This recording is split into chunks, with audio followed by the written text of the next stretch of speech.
Señor, gracias porque tenemos una vez más tu palabra y la oportunidad de venir delante de ti a buscar tu consejo. Háblanos, tú que conoces nuestro corazón, nuestras necesidades, enséñanos y que sea para tu gloria. En el nombre de Jesús. Amén.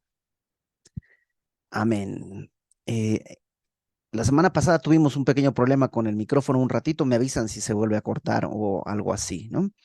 Isaías capítulo 19. Estamos en esta sección en que Isaías está haciendo unas profecías sobre naciones, aunque estas profecías probablemente no se dijeron en esas naciones. Es como que yo, digamos, en Querétaro, diga profecía sobre Ciudad de México, pero no estoy en Ciudad de México, estoy aquí en Querétaro, y es para los queretanos, pero es sobre Ciudad de México porque hay algo que aprender.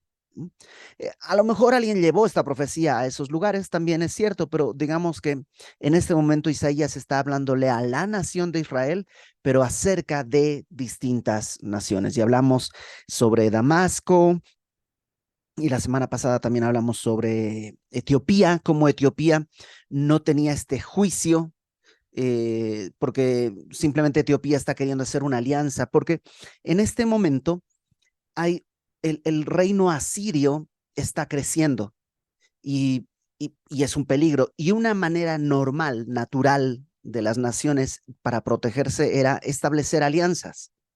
Y por eso Etiopía quiere aliarse con Israel. Y lo que Dios quiere de alguna manera decirle a su pueblo es, no te alíes con nadie más, ¿no? Y le va a mostrar cuál es el destino y qué es lo que está pasando con cada una de estas naciones. Entonces vamos al capítulo 19, donde dice profecía sobre Egipto. Egipto es una nación que ha estado muy ligada a la nación de Israel desde el inicio. Digamos que la nación de Israel nace en Egipto, porque va una familia a Egipto, José llama a su papá, y es una familia la que desciende a Egipto, pero de ahí ya no va a salir una familia, va a salir una nación entera. Algunos calculan que alrededor de 6 millones de judíos son los que salen cuando el éxodo de Moisés. Entonces, y a partir de ahí han estado muy ligados políticamente, a veces como rivales, a veces como aliados. Y, y además en la Biblia, Egipto tiene un simbolismo específico que representa esa naturaleza anterior, esa vida antes, así como Israel estaba como esclava en Egipto y sale. ¿Y cómo sale? A través de la libertad que le da la sangre del cordero en la puerta en la noche de Pascua. Si tú te acuerdas, tenían que poner sangre en el dintel de la puerta y eso traía la vida, es decir, no dejaba que la muerte ingrese en la casa. Y al día siguiente salieron libres de Egipto rumbo a la tierra prometida. De esa misma manera, para nosotros, Egipto representa esa vida anterior. Representa no solo nuestra vida pasada, porque a lo mejor tú dices, pues es un recuerdo, un mal recuerdo, pero un recuerdo, pero también representa el mundo en el que estamos, ¿no? Que constantemente busca esclavizarnos a través de cosas que son abiertamente pecaminosas y cosas que a lo mejor no son tan pecaminosas. Comer chocolate no es pecaminoso, es delicioso, pero, pero ¿qué pasa si el comer chocolate se convierte en mi obsesión, mi vida? Y no, si no me da mi chocolate, entonces me pongo de malas y maltrato a mi esposa y a mis hijos. Y porque entonces, aunque esa cosa que no era pecado en sí, comer chocolate, que dijimos que no era pecado, sino delicioso, pero no es pecado, pero puede dar origen a una esclavitud y a una vida de pecado. Entonces, el mundo es eso. Entonces, toda esta parte del capítulo 19 y 20 que vamos a ver el día de hoy ah, es profecía, es decir, son eventos escritos y que probablemente tienen un cumplimiento cercano, como lo hemos dicho antes, que la profecía tiene un cumplimiento normalmente cercano, próximo, también tiene un cumplimiento a futuro, hacia el final de los tiempos, y también tiene un cumplimiento personal e individual, ¿no? Nos habla de una manera devocional a cada quien. Y podríamos tratar de encontrar todos los cumplimientos históricos, pero creo que nos vamos a desviar de lo importante. Así que te voy a ir pintando algunas cosas de los cumplimientos históricos de la profecía, pero creo que nos vamos a enfocar más en el aspecto devocional, que es lo que Dios a través de el lenguaje bíblico trata de decirnos a nosotros creyentes que no vivimos en Egipto ni cerca, ¿no? El día de hoy en pleno siglo XXI. Entonces dice, profecía sobre Egipto. He aquí que Jehová monta sobre una ligera nube y entrará en Egipto, y los ídolos de Egipto temblarán delante de él, y desfallecerá el corazón de los egipcios dentro de ellos. Egipto era una potencia, era una nación muy importante militarmente, económicamente, e Israel no. Israel no era una potencia. En este punto Israel no era una potencia para nada. Estaba amenazada por Asiria, tenía los filisteos a un lado, tenía los edomitas del otro lado, o sea, no era una potencia. Pero Dios dice que Él va a ir como en una ligera nube, digamos que ni siquiera en un tanque. Él va a ir como en una nube y va a entrar en Egipto y todos van a temblar, los ídolos van a temblar, el corazón de los egipcios va a desfallecer. Un poco como dicen los eruditos que sucedió en el Éxodo. En el Éxodo, cada plaga no es solo una plaga, una demostración del poder de Dios, sino también un juicio sobre cada uno de los ídolos. El Nilo era un ídolo para los egipcios y Dios lo juzga convirtiéndolo en sangre. Y así cada una de las plagas golpea un área de idolatría de la nación egipcia. Bueno, así va a volver a suceder. Y esto me gusta, porque en mi vida Egipto es una pesadilla. Todos los días me llama, ¿no? Eh, un poco como Moana, ¿no? Que me llama y ahí está, y está constantemente y tengo que salir y no importa, mi vida va transcurriendo y ahí sigue, o ¿quién era? Frozen.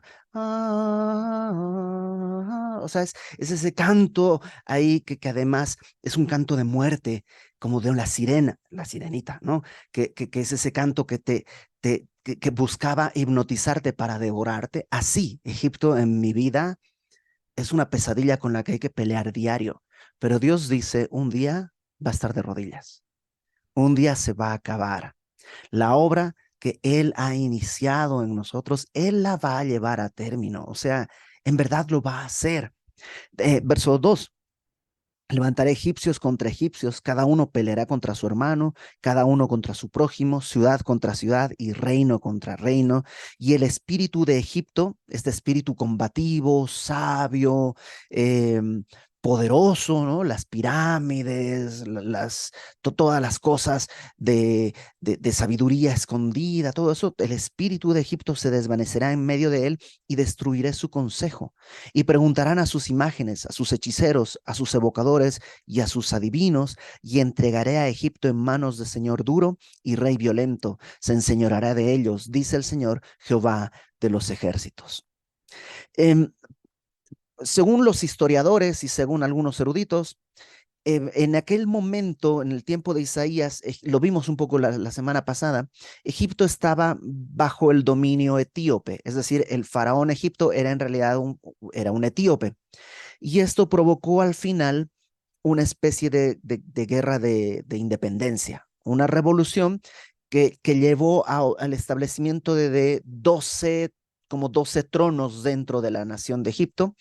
En el 695 se depone al rey etíope y ahora es, digamos, gobernada por egipcios, pero eh, aquí lo anoté, psamético como psicología, ¿no? PS, psamético, primero, fue el primer rey eh, que gobernó como Egipto, siendo el egipcio, y aparentemente fue un rey tirano, déspota. eh, Fíjate, en el versículo 3 dice, el espíritu de Egipto, ese sabio de imperio que tenía, se va a desvanecer y va a destruir su consejo y van a buscar hechiceros e imágenes y todo, pero no va a pasar nada y va a gobernar este hombre tirano. Y dice en el verso 5, y las aguas del mar faltarán y el río se agotará y se secará. El Nilo es un río muy importante, Cuando se desborda en verdad y por eso algunas veces se refieren al Nilo como mar, porque es tan ancho que parece en verdad un mar. Y el tema es que se desborda y eso hace que la tierra sea muy fértil, porque el río trae minerales y tierra nueva desde montaña arriba y la va, pues por eso a las riberas del río cerca siempre es muy fértil, porque es tierra que se va renovando, se va enriqueciendo de nutrientes y como se desborda, toda esa zona es muy, muy fértil. Y de hecho, más adelante, en el tiempo del Imperio Romano, el Nilo se lo va a considerar como el granero del mundo, porque de ahí va a surgir prácticamente la cosecha para todo el mundo. Bueno, imagínate que se seca, ¿no? Imagínate que el río Nilo se s- pierde toda esa agua, ¿no? El mar se seca. Y dice verso 6, se alejarán los ríos, se agotarán y se secarán las corrientes de los fosos, la caña y el carrizo serán cortados. Esto de donde se hacía el pergamino e incluso algunos textiles, ya no hay. Se secó, se muere, pues toda esa industria se destruye. La pradera de junto al río, de junto a la ribera del río y toda la cementera del río se secarán, se perderán y no serán más. Los pescadores también se entristecerán, harán duelo todos los que echan anzuelo en el río y desfallecerán los que extienden red sobre las aguas. Los que labran lino fino y los que tejen redes serán confundidos, porque todas sus redes serán rotas y se entristecerán todos los que hacen viveros para peces. Claro, hay una destrucción total. Y te digo cuál es el problema, que dejaste que gobierne Egipto. Porque eso nos pasa cuando dejamos de luchar contra este Egipto que nos canta todas las mañanas, ¿no? Y ahí nos canta y nos seduce y nos llama y nos quiere conquistar. Cuando dejas que se instale en el trono y gobierne, entonces has dado lugar a un señor duro y un rey violento que se va a enseñorear de ti. Y lo primero que va a pasar es que el Nilo, el agua que da riqueza y prosperidad y fertilidad a tu vida, se va a secar. Y viene todo tipo, y a lo mejor no estoy hablando económicamente, porque tal vez vas a prosperar económicamente, porque pues sí, ya no tienes ningún tipo de atadura moral, ya puedes vender lo que sea, ya puedes trabajar como sea, pues ya no tienes esa atadura moral de la presencia de Dios, ya el mundo manda y el dinero es el rey, y entonces, ¿qué viene? Viene sequía, y eso Dios está profetizando que cuentan que ha sucedido en distintos momentos. Hay un momento en los 50, 60, si mal no recuerdo, que hubo un gobierno que intentó poner una especie de dique en el Nilo para hacer una presa y al final esto, la verdad, no lo corroboré, solo te paso el dato porque lo leí en un comentario. Y al final, pues esa presa lo que hizo fue secar el Nilo y eso pues no solamente dejó sin agua, sino en verdad hubo muchísimos problemas ecológicos, económicos y muchos dicen, esos son cumplimientos de esta profecía. Puede ser, pero te digo, yo me quiero quedar en el lado devocional, que creo que no pongas a este rey violento que se enseñoree sobre ti, porque Egipto es esto, reino contra reino, hermano contra hermano eh, dice Santiago, esa es la sabiduría terrenal, la del mundo. ¿De dónde vienen las guerras y los pleitos? Eso no es la sabiduría de Dios. Y en las iglesias suele ser tan frecuente encontrar pleitos de hermanos contra hermanos. Y hace poco que estudiábamos en la iglesia, el momento en el que Herodes y Poncio Pilato, a partir de que aparece Jesús en medio, se reconcilian y decía Spurgeon, yo no puedo creer cómo Herodes y Pilato ante la presencia de Cristo se hicieron amigos. Y hay personas en la iglesia que mantienen su enemistad aunque Cristo está ahí, ¿cómo, o sea, qué vergüenza que Herodes y Pilato puedan encontrar la amistad y hay hermanos en la iglesia que no pueden? Entonces, eso es lo que está pasando. Versículo 11 sigue describiendo, ciertamente son necios los príncipes de Zoam, el consejo de los prudentes consejeros de Faraón se ha desvanecido, ¿Cómo diréis a Faraón, yo soy hijo de los sabios e hijo de los reyes antiguos? ¿Dónde están ahora aquellos tus sabios? Que te digan ahora o te hagan saber qué es lo que Jehová de los ejércitos ha determinado sobre Egipto. Un poco lo que le está diciendo es, mira, todos los consejeros son necios. Y sí, en el mundo, todos los consejos del mundo son necios. Salmo 1 dice, bienaventurado el varón que no anduvo en consejo de malos. Y lo hemos dicho antes, los malos no son los narcotraficantes o los delincuentes, los malos son cualquier persona, porque no hay bueno ni aún uno. El único consejo válido es el consejo de Dios, el consejo que proviene del cielo. Entonces, eh, todos los consejos humanos son terribles y hay gente que los abraza. O sea, buscar sabiduría en TikTok, buscar sabiduría en programas de radio, eh, híjole, teniendo una Biblia con 66 libros dispuestos a hablarte, es una necedad. Entonces dice, ¿dónde están tus sabios? O sea, cuando tu vida está destruida, ¿cómo puedes decir, yo soy hijo de los sabios, de los antiguos? Y le hace un reto importante. Dice, verso 12, ¿dónde están ahora tus sabios? Que te digan ahora o te hagan saber qué es lo que Jehová de los ejércitos ha determinado sobre Egipto. ¿Sabes qué? La sabiduría verdadera es aquel que te puede decir qué es lo que Dios ha determinado, qué es lo que Dios dice sobre Egipto o sobre ti o sobre tu vida o sobre lo que sea. El único consejo válido es el que aquel de quien puede decirte, Dios dice esto en las escrituras. Él lo reveló de esta manera. Verso 13. Se han desvanecido los príncipes de Zoán, se han engañado los príncipes de Memphis, engañaron a Egipto los que son la piedra angular de sus familias. Claro, todos estos que son la piedra angular, el sostén, los que tienen, un poco como eh, eh, ubicas a esta predicadora de dioses extraños, Mari Kondo, ¿no?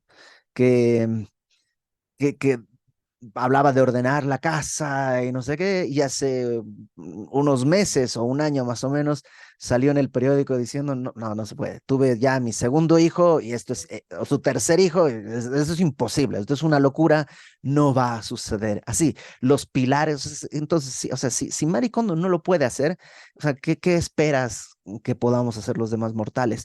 Y dice, ¿dónde están tus piedras angulares? No que iban a construir, no que van a hacer algo, ¿dónde están? ¿No? Em, Jehová, verso 14, mezcló espíritu de vértigo en medio de él. Es como, pues sí, parecen, va a decir ahorita, parecen borrachos. Esto es como que no puedes caminar derecho. Todos estos que te aconsejan y que te dicen, tienen vértigo. Dice, hicieron errar a Egipto en toda su obra, como tambalea el ebrio en su vómito, y no aprovechará a Egipto cosa que haga la cabeza o la cola, la rama o el junco. Esto es un poquito diciendo como esto va a estar mal de principio a fin, de cabo a rabo. No hay, o sea, va a estar despatarrado de pies a cabeza. Todo está mal porque así es Egipto. Ahora, ¿qué esperanza hay? ¿No? Eh, bueno, perdón, antes de la esperanza, déjame leerte lo que sigue en la descripción. En aquel día los egipcios serán como mujeres, porque se asombrarán y temerán en la presencia de mano alta de Jehová de los ejércitos que él levantará contra ellos.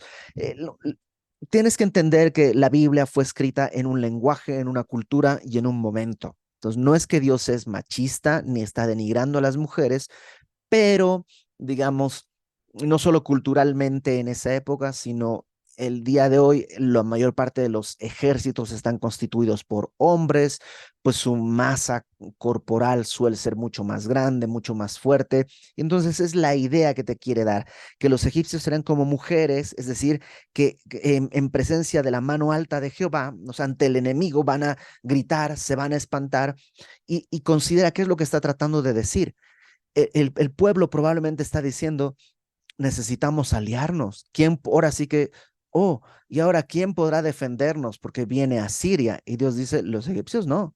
O sea, ellos van a gritar, ellos van a espantarse de lo que yo, tu defensor, va a hacer. Verso 17. Y la tierra de Judá será de espanto a Egipto.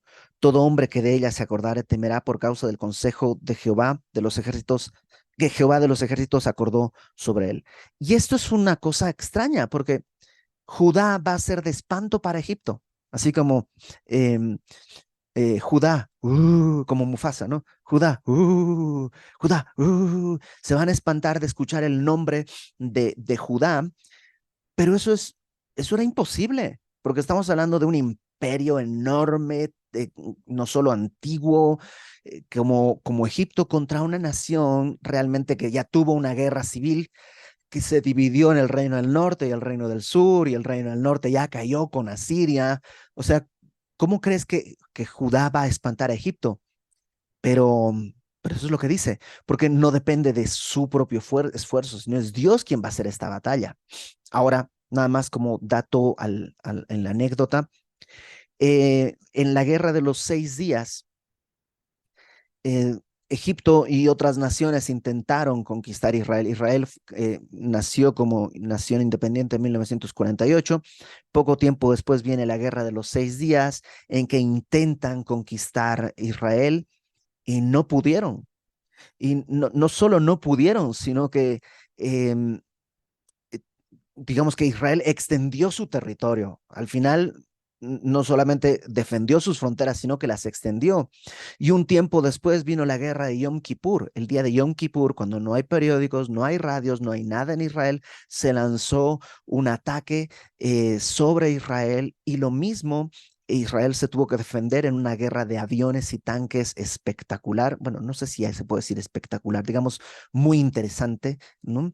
Y conquistó Israel toda la península del Sinaí, o sea, le quitó un pedazo totototote a Egipto, al punto que unos años más tarde tuvieron que firmar un acuerdo entre Egipto y la nación judía, en la que se devolvía, imagínate, ok, les vamos a devolver esto a los egipcios a cambio de que ellos, número uno, se resguarde el canal de Suez, me parece, y no haya nunca más un intento de ataque, y no lo ha habido. Entonces, sí, de alguna manera, Egipto temió a este ataque. Hay un podcast que a mí me gusta escuchar. No son cristianos, lo advierto, son españoles, y los españoles de por sí son pues floridos en su lenguaje, y más pues si no son creyentes. Pero este podcast se llama Histocast y tienen 2 capítulos, uno sobre la guerra de los 6 días y otro sobre la guerra del Yom Kippur, muy interesantes, larguísimos, como de 6 horas, 5 horas cada uno. No los puedes escuchar de un jalón, los tienes que ir escuchando mientras sacas al perro, mientras lavas los trastes y así, pero son muy, muy interesantes. Al ratito, si quieren, lo tuiteo o lo pongo en algún. Debería que hacer un grupo de WhatsApp con los que estamos estudiando, ¿no? De alguna manera. Voy a mandar un código QR para hacer un grupo, y ahí nos unimos al ratito, ¿no? Para los que quieran unirse, pues entonces síganme en mis redes sociales, @Ibercruz, dale like y activa la campanita. Ok, regresemos acá. Dios va a hacer esto, pero te decía, ¿cuál es entonces mi esperanza? Porque yo vivo en Egipto. Y no solo yo vivo en Egipto, a veces sucumbo voluntariamente a los cantos de Egipto. Y ahí estoy yo con mi disfrazado de esfinge. Yo soy la esfinge. A veces es tan poderoso el llamado del mundo y tan seductor. ¿Qué esperanza tengo?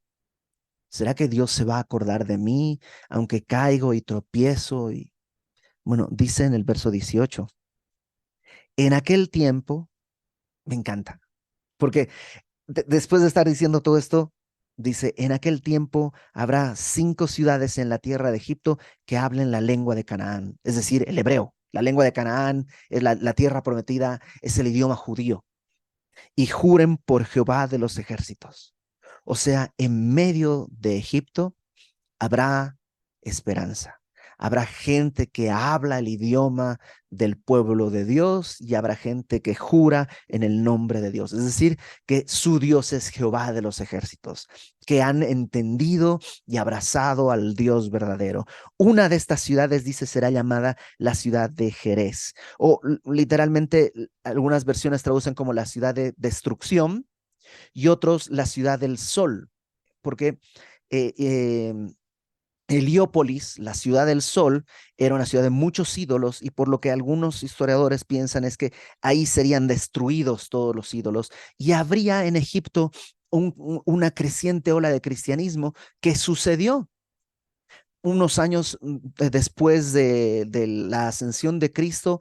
En Egipto floreció una enorme comunidad cristiana y la población egipcia era mayoritariamente cristiana. ¿Puedes creerlo? Hasta que pues mucho más adelante hubo la invasión árabe y entonces el Islam ya es la religión mayoritaria, pero hubo una enorme población cristiana, hubo una iglesia importante en Alejandría, que es el norte de Egipto, eh, y dice, eso es lo que yo estoy planeando. No solo quiero destruir, quiero salvar. En aquel tiempo, dice el verso 19, habrá altar para Jehová en medio de la tierra de Egipto y monumento a Jehová junto a su frontera, y será por señal y por testimonio a Jehová de los ejércitos en la tierra de Egipto, porque clamarán a Jehová a causa de sus opresores, y él les enviará Salvador y príncipe que los libre. En medio de Egipto habrá altar a Jehová y habrá un testimonio de Dios para todos. ¿Por qué? Porque clamarán a causa de sus opresores. Y esto probablemente tuvo su cumplimiento con Onías IV en el tiempo de los macabeos, en el tiempo de la guerra de los macabeos. Esto es en el periodo intertestamentario entre el Antiguo y el Nuevo Testamento. Hubo una guerra que se llamó la Revolución o la Guerra de los Macabeos. Y uno de los macabeos, que es una familia, los macabeos son una familia, Onías IV, uno de ellos, huye a Egipto y pide al emperador, a Filométor, que le dé permiso para construir un templo y construye un templo y un altar para Dios, y algunos piensan que ese es el cumplimiento, pero de manera devocional. ¿Qué quiere decir esto? eh, Me encanta, o sea, sí, en medio de Egipto, sigo viviendo en medio de Egipto, pero puede haber un altar y puede haber testimonio. ¿A quiénes? A los que por causa del opresor están clamando. Y no sé tú, pero yo vivía en Egipto en una terrible opresión, esclavo de mis propias pasiones, esclavo de mi propia ineptitud, de mi orgullo. Y en un momento de misericordia, Dios me permitió darme cuenta de eso. Él abrió mis ojos y pude clamar y encontré un altar. Y qué padre que tú y yo podamos ser un altar que proclama y da testimonio de la obra de Dios en medio de este mundo que tiene tantos que todavía están clamando porque también están bajo el opresor. Dice ahí, qué bonito, enviará Salvador y príncipe que los libre. Y dime tú, si no estabas tú en Egipto oprimido cuando Dios envió Salvador y príncipe. Y Jehová será conocido de Egipto, y los de Egipto conocerán a Jehová en aquel día, y harán sacrificio y oblación, y harán votos a Jehová, y los cumplirán. Eso es maravilloso, porque yo hago votos a Dios. Digo, sí, Señor, ya nunca más. ¡Ay! Y ya me mordí la lengua. Pero dice Dios, yo la obra que he iniciado la voy a terminar. Y los votos los harán y los cumplirán. Y herirá Jehová a Egipto, herirá y sanará. Claro, a veces Dios tiene que herir y Dios tiene que sanar, y se convertirán a Jehová y les será clemente y los sanará. Ahora, fíjate lo que dice el verso 23. En aquel tiempo habrá una calzada de Egipto a Asiria. En un mapa, digamos, si aquí está Israel, al norte, ya un poco a la derecha, está Asiria, y al sur y a la izquierda está Egipto, ¿no? Aquí está el mar Mediterráneo. Entonces dice, habrá una calzada entre Egipto, Israel y Asiria. Es una carretera enorme entre estas dos naciones que en el tiempo que Isaías está escribiendo son naciones enemigas, son naciones que están encontradas. Pero dice ahora, habrá una carretera y los egipcios servirán con los asirios a Jehová. Y ahí tienes a uno y a otro que eran enemigos sirviendo a Dios. Y yo lo he visto en la iglesia. ¿No has visto a gente que tú dices, oye, este y aquel no deberían ni hablarse? Y ahí están hasta casados y sirviendo a Dios. Y mira el verso 24. En aquel tiempo Israel será tercero con Egipto, o sea, Egipto y Asiria, ¿no? Egipto, Asiria e Israel será tercero para bendición en medio de la tierra. Ah, te voy a confesar algo completamente personal y es solo un anhelo. No estoy diciendo Dios me dijo, tuve una visión, nada. Yo tengo tres amigos, ¿ok? Tres amigos con los que yo creo cavé el camino al infierno más profundo que la historia hubiera registrado. Éramos los tres conocidos, los tres, bueno, en realidad ellos dos. Yo siempre he sido el más sonso, pero estaba pegado a ellos. Entonces me colgaba sus medallas y festejaba en las conquistas y también derramé una lágrima en alguna derrota que habrá habido, pero éramos los tres. Y en algún momento los tres conocimos del Señor, por separado. En algún momento los tres vinimos a conocer la gracia. El día de hoy, nosotros dos amigos están en algún lado extraño que no logro entender bien. Pero yo nomás digo, Señor, ¿y no será que un día me permite servir con o sea, con mi Egipto y mi Asiria? O a lo mejor yo soy el Egipto y el otro es el Asirio, pero esto, o sea, que tres que en realidad lo más que hemos producido es nada, pudiéramos encontrarnos y servirte juntos, fue mi anhelo. Y yo no sé si tú tienes un anhelo así, de encontrar a alguien, a lo mejor tu hermano, tu hermana, un amigo, un familiar, y dices, Señor, un día será que podemos sentarnos y servir juntos. ¿Será que se puede? ¿Será que Dios contesta esas oraciones de años por familiares que por años y años y años han rechazado y que un día no te das cuenta? Es, oye, ¿qué haces acá? Estoy sirviendo. ¿Y tú? No, pues también. A ver, ayúdame. Vamos a cargar esta bocina o vamos a levantar esta mesa o vamos a colorear esta pintura o este cartel y Dios lo hace. Y aquí están Egipto, Asiria e Israel para bendición en medio de la tierra porque Jehová de los ejércitos los bendecirá diciendo, bendito el pueblo mío Egipto. ¿Cómo? A ver, espérame. ¿Qué? Bendito el pueblo mío Egipto. Egipto, a ver, Egipto son, o sea, ¿cómo?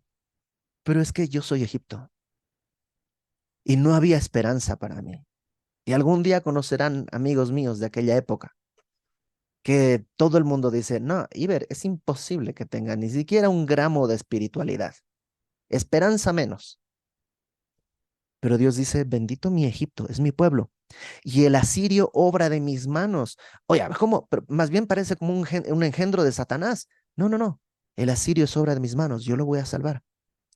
E Israel, mi heredad. Esto es bonito. Mi heredad es como mi herencia, mi territorio, mi casa. Eso es Israel. ¿No? Capítulo 20. Entonces, ten en cuenta el contexto. Isaías está en un tiempo en el que Asiria se está moviendo con mucha velocidad. Probablemente hay la tentación de ir a buscar alianza con otras naciones. Y dice, en el año que vino el Tartán a Asdod, Asdod es Filistea, ¿no? Asdod es territorio filisteo junto a la costa del mar Mediterráneo, y entonces viene a Siria, el Tartán es como el capitán, como el comandante en jefe, ¿no?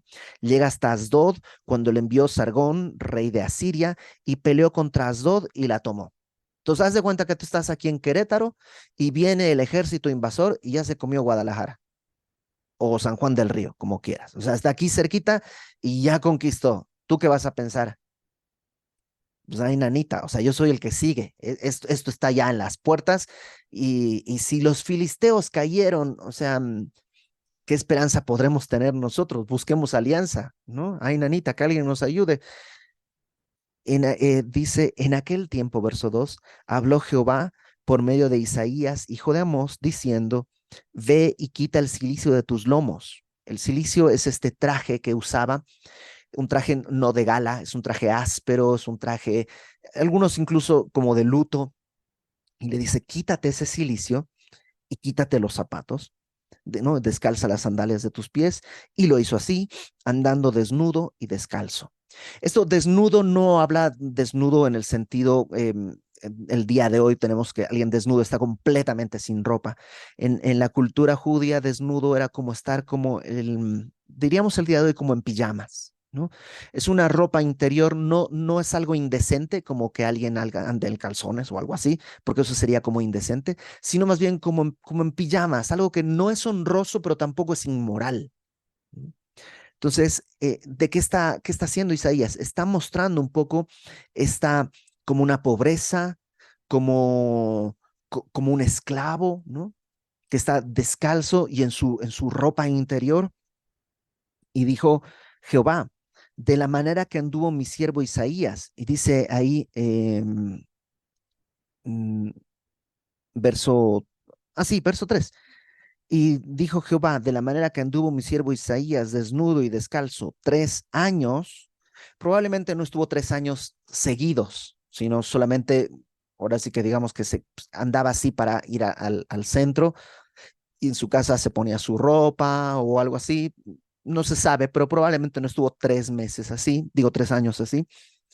Dice, así estuvo él 3 años por señal y pronóstico, fíjate, sobre Egipto y Etiopía. O sea, lo que está haciendo Isaías es ser una señal sobre Egipto y sobre Etiopía, que son dos posibles alianzas que podría tener Israel.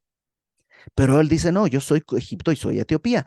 Así llevará el rey de Asiria a los cautivos de Egipto y a los deportados de Etiopía, a jóvenes y a ancianos, desnudos y descalzos y descubiertas las nachas, para vergüenza de Egipto. O sea, así como Isaías estuvo, este, como, pues, pobre, vergonzoso, así Egipto y Etiopía serán llevados a Asiria. Entonces tú dime si te quieres aliar con ellos, porque no tienen fuerza para sostenerte, no tienen fuerza. Parece que sí. Entonces el imperio que está, digamos, enfrente, es el imperio que está ahorita más fuerte que tú, pero no tienen a Dios. Entonces, ¿cómo van a terminar? Van a terminar avergonzados. Verso 5, se turbarán y avergonzarán de Etiopía su esperanza y de Egipto su gloria. Etiopía es mi esperanza, no tiene nada. Egipto es mi gloria. Y sabes que a veces nosotros necesitamos recordar que efectivamente si nuestra esperanza es nuestra Etiopía. ¿Te acuerdas? Etiopía, la semana pasada, habla de los hombres fuertes, de pasos ágiles, grandes guerreros. Ajá, si esa es tu esperanza, vas a terminar con las nalgas al aire, o sea, llevado cautivo, avergonzado. Si Egipto es tu gloria, vas a terminar eh, pues preso. ¿Dónde tiene que estar tu esperanza y tu gloria? Solo en Cristo, solo en el Señor. Y dirá en aquel día el morador de esta costa, mirad qué tal fue nuestra esperanza, a dónde nos acogimos por socorro para ser libres de la presencia del rey de Asiria, y cómo escaparemos nosotros. Claro, alguien va a decir, ah, caramba, esos eran los que nos iban a cuidar, y ahora, ¿cómo le hacemos? ¿No? Y creo que sí, te digo, puedes escarbarle y en internet hay muchísimas prédicas y mucha información sobre qué profecía cumple esto y cuál fue el canal que te dije que se construyó. Y puede que sea cierto, pero creo que el mensaje profundo tiene que ver con esto. Número uno, no pongas a un egipcio como gobernador de tu vida, como el rey y el señor de tu vida. Número uno. Número dos, Dios quiere rescatarte. No va a ser para siempre. Dios quiere sacarte. Ahí, en medio de ese Egipto, vas a encontrar un templo donde adorar a Dios. En tu vida puedes adorar a Dios y puedes dar testimonio porque hay otros que están clamando por un príncipe y un salvador. Y número tres, la lucha es día con día, no confiar en Egipto ni en Etiopía, porque te van a fallar, porque no pueden, no van a poder. Confía en el Señor.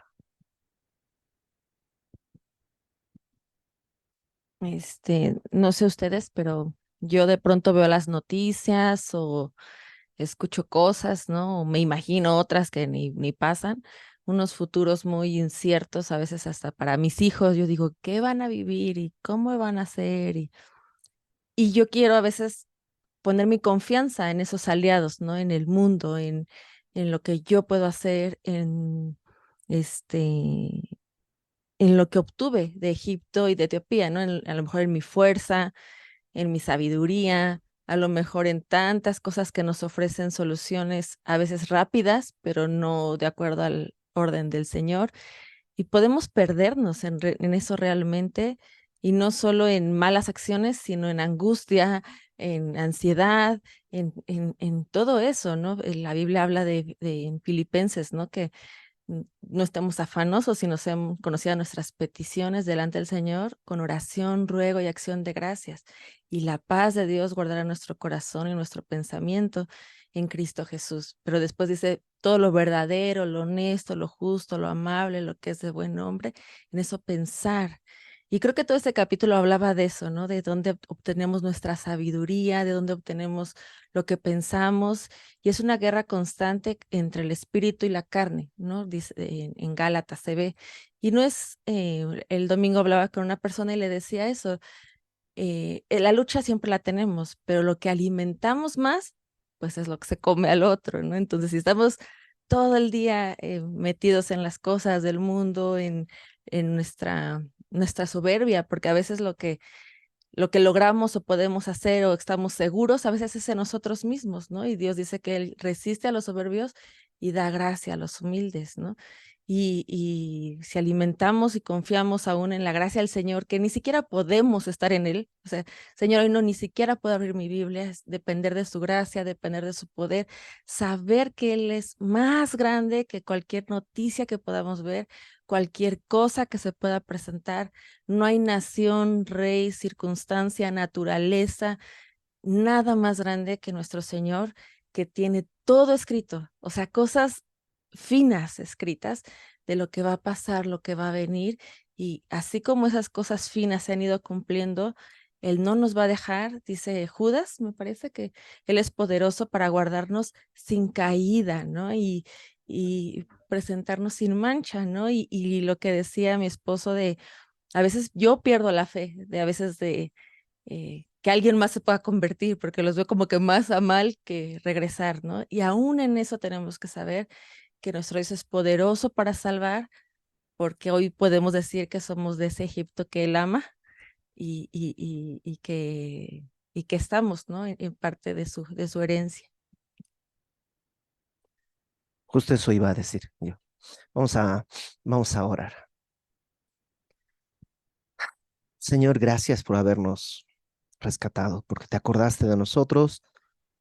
Señor, no te dimos asco, que debíamos, Señor, pero nos amaste, nos abrazaste y nos limpiaste, pagaste por nuestro pecado y nos has dado una esperanza y te pertenecemos, Señor. Ayúdanos a vivir contigo en el trono, no un tirano egipcio déspota, sino que tú seas el Señor, el soberano de nuestra vida y que todo lo demás sea para tu gloria en lo que hagamos y en lo que podamos hacer, Señor. En el nombre de Jesús, amén.